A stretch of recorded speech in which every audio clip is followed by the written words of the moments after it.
कंबर में public health खाते जे सूबाई वज़ीर मोहम्मद सलीम बलोच जी सदारत में डीसी ऑफिस जे दरबार हाल में ज़िले में हलंदड़ तरक़ियाती कमनि जे सिलसिले में गॾिजाणी मुनक़िद कई वई, जंहिंमें शहदादकोट मां चूंडियल PPMN ख़ुर्शीद अहमद जूनियर जो, पब्लिक हेल्थ खाते जे secretary Sohail Ahmed Qureshi, deputy commissioner Imdad Ali Abro ऐं ॿियनि लाॻापियल आफ़ीसरनि शिरकत कई। उन मौक़े ते सूबाई वज़ीर ख़िताब कंदे चयो त शहदादकोट जे अवाम खे पीअण जो साफ़ पाणी मुहैया करे ॾियण लाइ वारा बिराज खां शहदादकोट ताईं 15 किलोमीटर वाटर सप्लाई जी डिघी पाइप लाइन विछाई वेंदी। हिन चयो त पीपल्स पार्टी जे चेयरमैन बिलावल भुट्टो ज़रदारी जे हुकुम तहत 8 अरब 50 करोड़ रुपयनि जी लाॻत सां शहदादकोट शहर खे सिटी मॉडल बनाइण लाइ water supply scheme, drainage system, pure block lighting ऐं मुख़्तलिफ़ रोडनि जे नएं सिर तामीर करण जूं स्कीमूं शामिल आहिनि।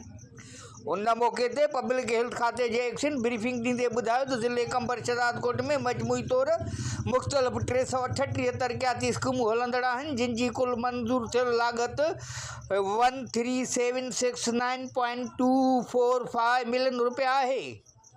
सूबाई वज़ीर खाते जे आफ़ीसरनि खे हिदायतूं ॾींदे चयो त समूरनि तरक़ियाती मंसूबनि खे मुक़रर वक़्त अंदरि मुकमिल कयो वञे ऐं मयार खे बहितर बणायो वञे। अवाम खे साफ़ पाणीअ जी फ़राहमी समेत बुनियादी मसइला हल करणु हुकूमत जी अवलिन तरजीह में शामिल आहे। कैमरामैन आदिल खोसो सां गॾु मोहम्मद मिठल खोसो, कोशिश डिजिटल कंबर।